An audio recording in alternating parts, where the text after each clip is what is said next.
Olá, no ar mais uma edição do nosso Sala de Entrevistas. E o programa de hoje falará sobre um evento que será realizado no ano que vem e que está sendo esperado por muita gente no planeta, pela maioria dos países. Claro que tem um ou outro que não gosta muito dessa modalidade esportiva, mas sem sombra de dúvidas, ele briga em par de igualdade com a Olimpíadas como o maior evento esportivo do planeta. A Copa do Mundo, que em 2018 será realizada na Rússia.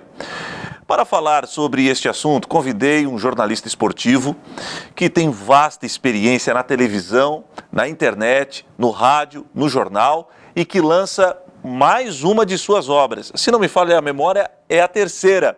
E esta obra está aqui nas minhas mãos.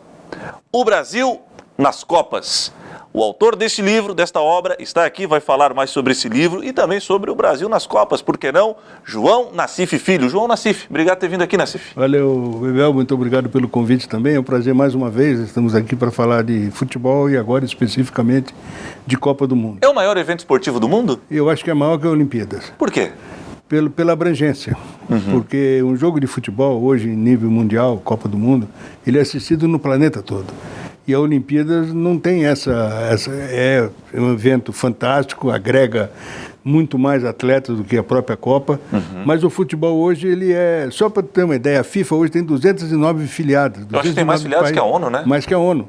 São 209 países filiados, que disputam eliminatórias, joga apenas uma partida, como na Oceania, na África, tem os mata-matas ali, mas o futebol, ele é abrangente, ele abrange todo o planeta e eu considero o maior evento do que a própria Olimpíada. Eu tive a oportunidade de cobrir uma Copa, você também, né? Também. Eu fui na França em 98 e eu sempre comento com a minha esposa que eu tenho vontade de conhecer uma Olimpíada, porque eu fiquei maravilhado com o que eu vi na França, com a troca de cultura, de informações, uma miscigenação incrível. Eu fico imaginando como é que não deve ser isso numa Olimpíada. É muito maior, muito maior porque todos os países praticamente participam, né? A Copa, ela limita, por exemplo.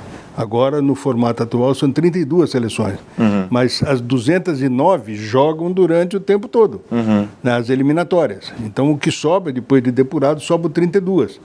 E as Olimpíadas, não, o cara vai, eu acho que se for contar por participação de país, dá quase 200, sei lá, por aí, nas por Olimpíadas. Aí, exatamente por aí. Tem país que leva um atleta, né, o levantamento de peso, lá, o halterofilismo e tal. Tem, exato. Leva um atleta, né? Então ela tem uma abrangência em termos... O próprio Brasil, pelo tamanho do país, vai com poucas modalidades. Pouco, porque aqui o esporte não é valorizado, né? Nós temos, infelizmente, não temos uma política pública voltada para o esporte.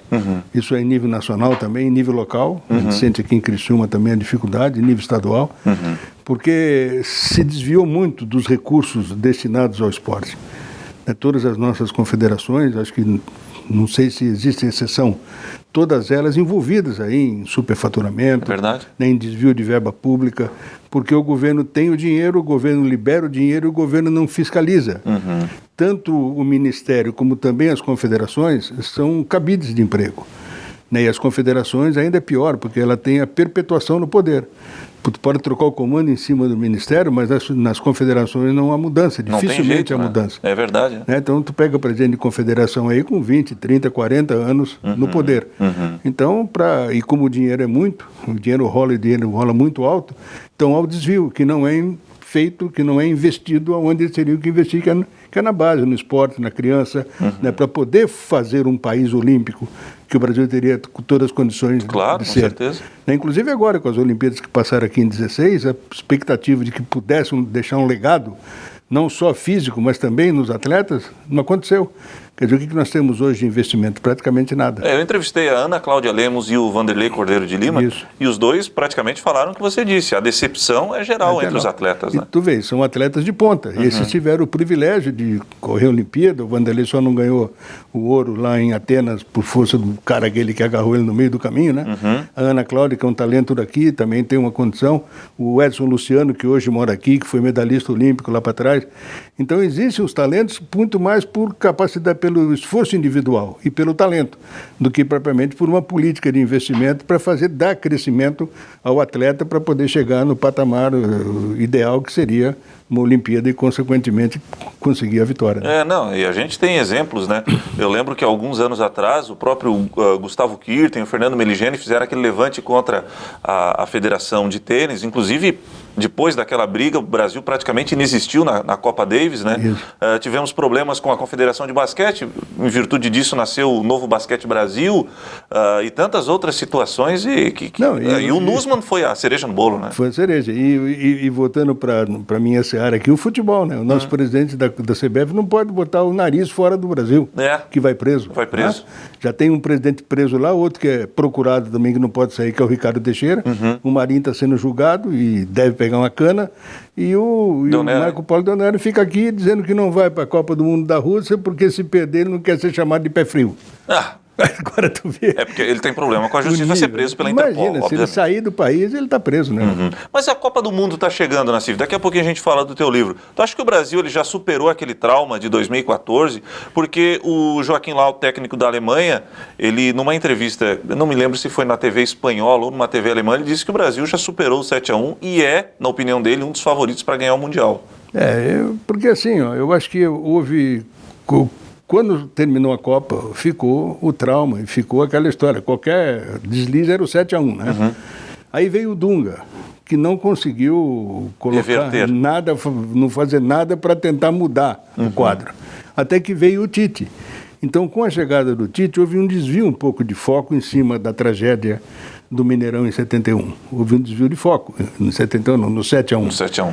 Porque o Tite conseguiu dar à seleção um padrão que nós queríamos que ela tivesse, né? Com os jogadores que estão ali, que eram praticamente os mesmos da era Dunga, com 2 ou 3 apenas que o Tite trouxe de novidade, mas a gestão dele no futebol tem sido maravilhosa, e isso desvia um pouco o foco.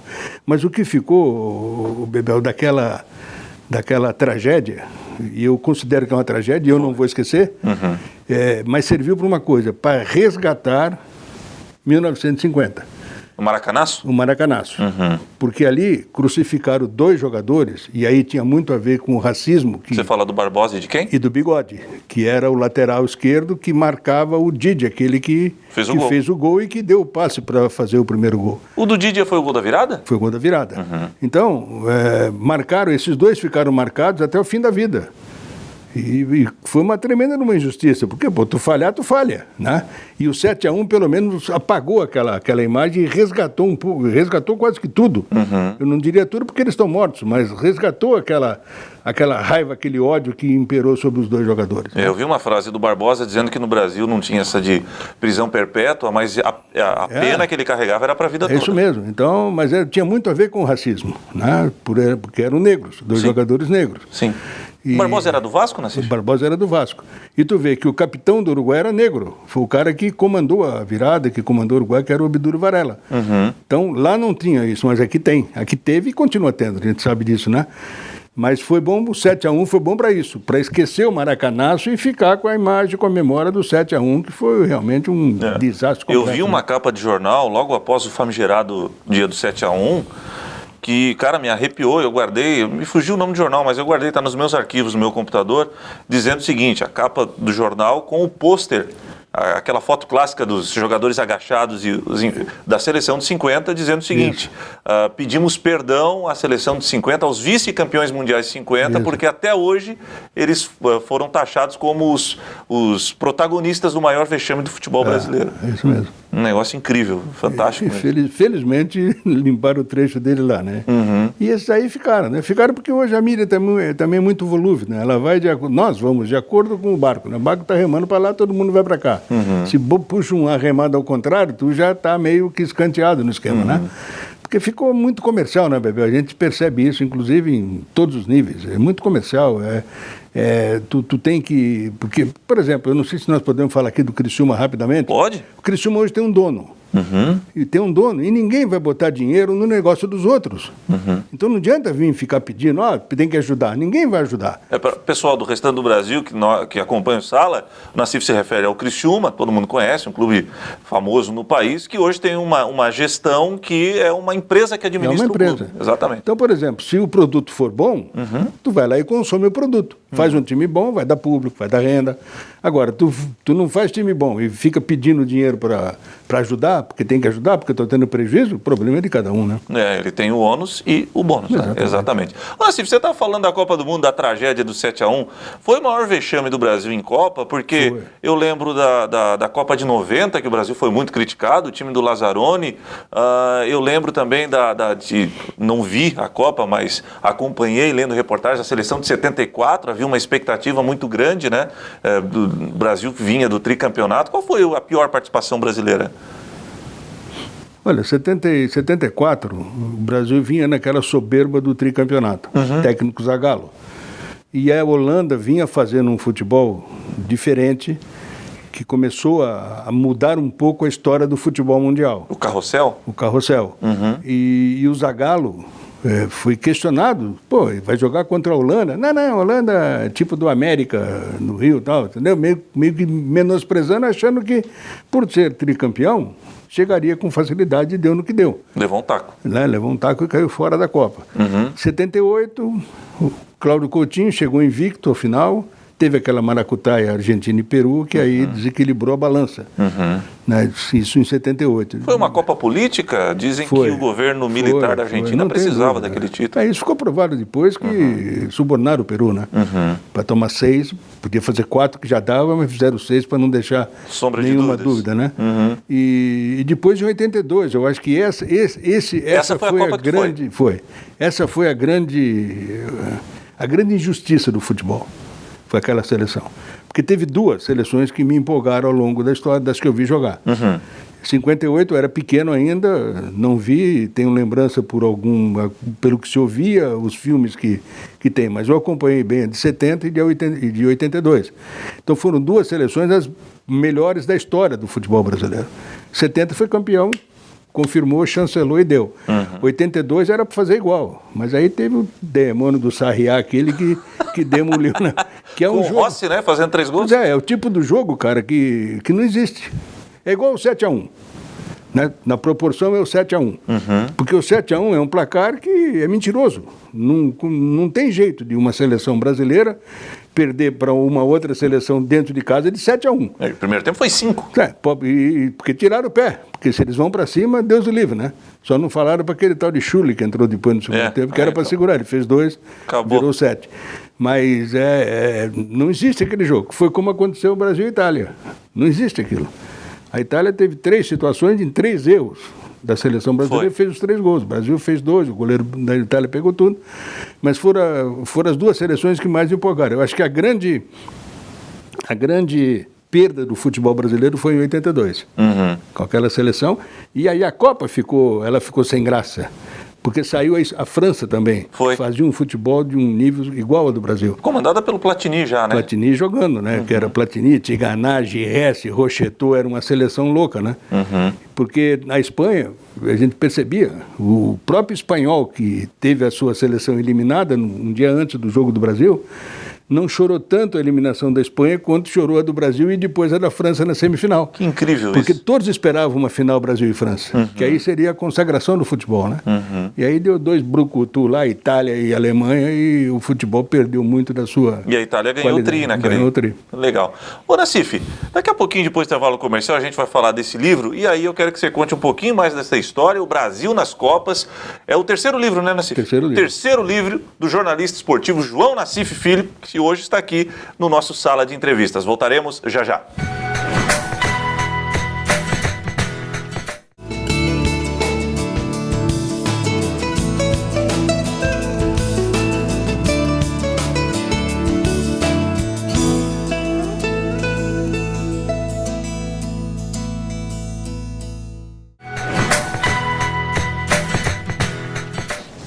Estamos de volta com o nosso Sala de Entrevistas. Está aqui o livro na minha mão, O Brasil nas Copas, do jornalista esportivo João Nassif Filho. Por que esse livro e o que traz aqui no livro, Nassif? Olha, eu tenho um arquivo que eu cultivo desde 1980, 78, 80, eu fui pesquisando para puxar a história e fui atualizando à medida que as Copas iam acontecendo. Porque eu sempre fui apaixonado por Copa do Mundo, pelos números de Copa, tenho lembrança de muita coisa. Às vezes me perguntam assim, tem coisa também, porque informação tem milhões de informação, né? Alguma coisa escapa, também não faz pergunta muito difícil, né? A mais fácil eu consigo responder. Então eu fui guardando. Aí surgiu a ideia do almanaque das Copas. Falei, puxa, eu tenho todo esse material aqui, tem que publicar. Claro que tu pode encontrar todas as informações que eu passo no livro, tu encontra na internet, que é a fonte onde tu vai buscar, mas dificilmente tu encontra tudo numa publicação só. Então, por exemplo, eu quero saber a escalação da Coreia do Norte que jogou contra o Brasil na Copa de 2010. Eu tenho essa informação no site da FIFA. Só que o site da FIFA, ele coloca a escalação em ordem numérica pela camisa. Então tu não sabe quem é o lateral? Quem Isso, aí o goleiro está com a 18, está lá embaixo, o centroavante tem a número 2, é o primeiro aqui. Então tem que buscar em outro site para tu tentar arrumar. Aí tem que ir atrás de um terceiro site para poder ver se a informação fecha. Se tiver dúvida, tem que ir atrás de mais um para fechar. E no final tu tem assim uma certeza de 90%, quando são seleções mais exóticas, seleções que tu não conhece muito, né? Então eu demorei 3 anos para fazer aquele almanaque, para conseguir juntar todos esses dados. 3 anos? 3 anos, contando que eu já tinha aí 40%, 50% do material. Certo.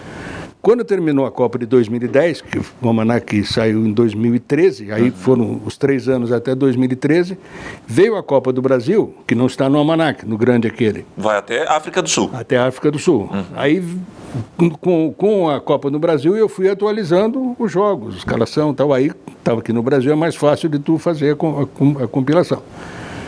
E a seleção brasileira. Eu falei, puxa, para fazer um outro almanaque daquele nível, eu não tinha condições, porque é muito caro. Eu tive um bom patrocínio. Mas ficou fantástico aquela obra. É que eu tive um bom patrocínio.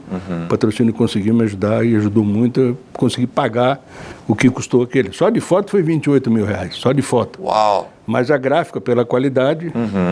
Aí eu falei, poxa, mas eu tenho que fazer alguma coisa.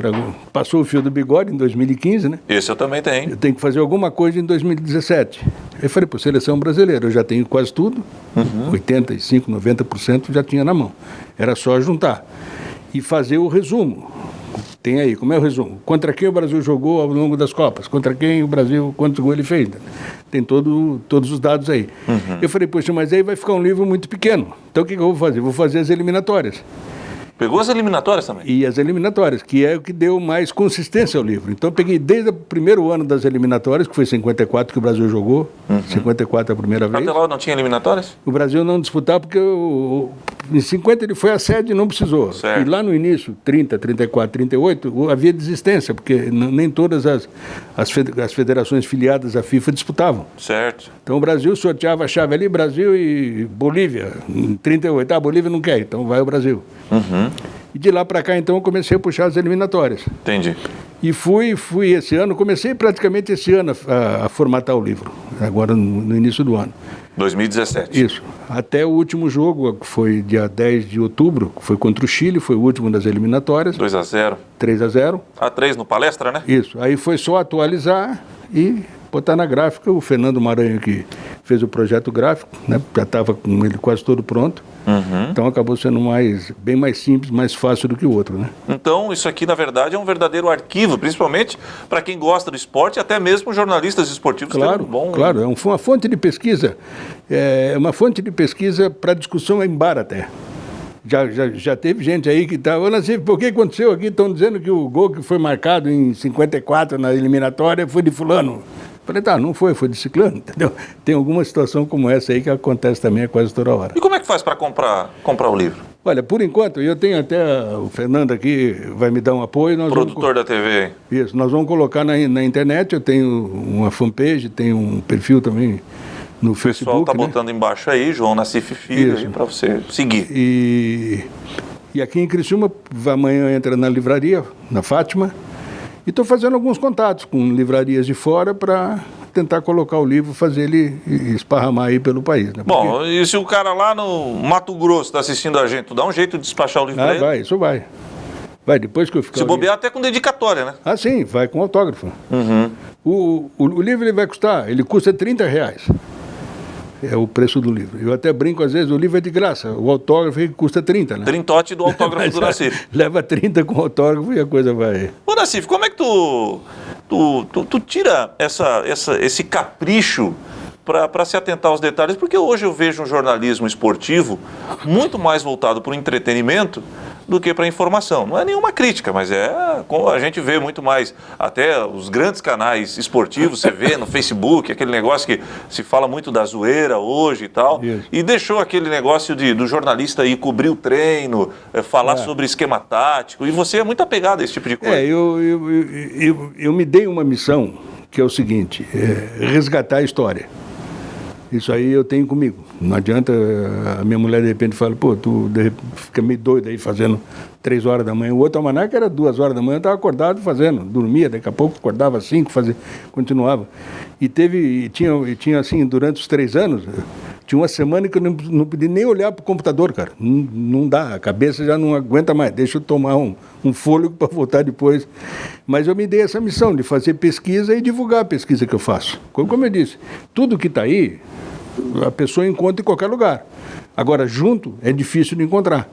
Então, com um livro desse aqui, tu tem a informação a hora que tu quiser. Não precisa nem correr o computador e tentar ver onde é que site que está, onde é que tem aqui, entendeu? Está tudo aí. Bom, então... você já é um cara que fez cobriu vários campeonatos, Campeonato Brasileiro, já cobriu jogo de eliminatória, já participou de uma Copa do Mundo, viu essa seleção maravilhosa de 82 jogar, e agora você está se dedicando a escrever livros. É a tua nova paixão nessa, digamos assim, nessa fase da carreira? Eu me dei essa missão de resgatar a história. É uma missão que você botou na cabeça, isso? Porque eu não tenho mais aquela ânsia, né, aquela vontade de viajar, de cobrir, de correr atrás. O estádio já desencantou? Não, eu fiquei correndo 40 e quase 50 anos atrás de bola, cara. Então, não dá. Chega fim de semana, não tinha sábado, não tinha domingo, viagem para lá e para cá. É ótimo. No começo é ótimo, tu conhece o mundo. Eu fiz 2 anos assim, cansado. Eu conheço todo o Brasil, todas as capitais. Eu imagino. Conheço. Fui pela Rádio Gaúcha, pela Eldorado aqui, pela difusora. Conheço toda a América do Sul. Conheci a Espanha. Tudo através do rádio esportivo, do jornalismo esportivo.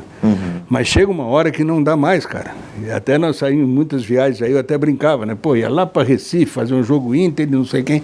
Falei, pô, o que estraga nessa viagem é o jogo, cara. Porque tu vinha aqui é uma maravilha. O que estraga é o jogo. E normalmente os jogos eram da pior qualidade, né? Tu andou com o Criciúma, tu via. Tinha dia aí que não dava para aguentar. Eu fiz uma Série C com o Criciúma.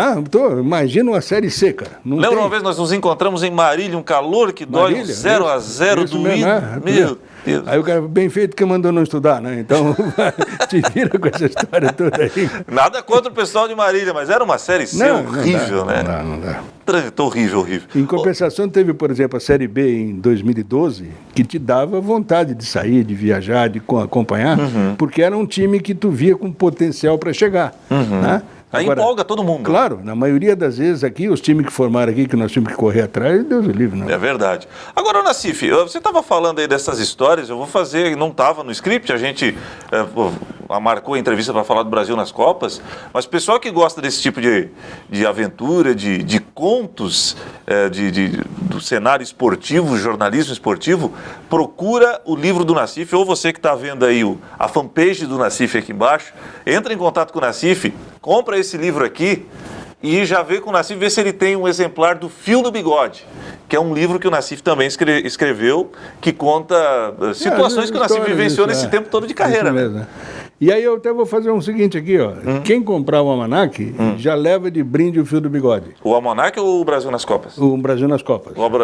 Sério? Já leva de brinde o... Eu queria fazer tu vender os dois, tu vai dar um de presente. Não, mas é assim, porque o fio do bigode, ele já... Sabe quando chega uma hora, eu chego, não quero mais vender, porque não dá mais, parou, a coisa não anda. E vendeu bem aquele? Vendeu bem, todos eles venderam bem. E esse aí começou vendendo bem também.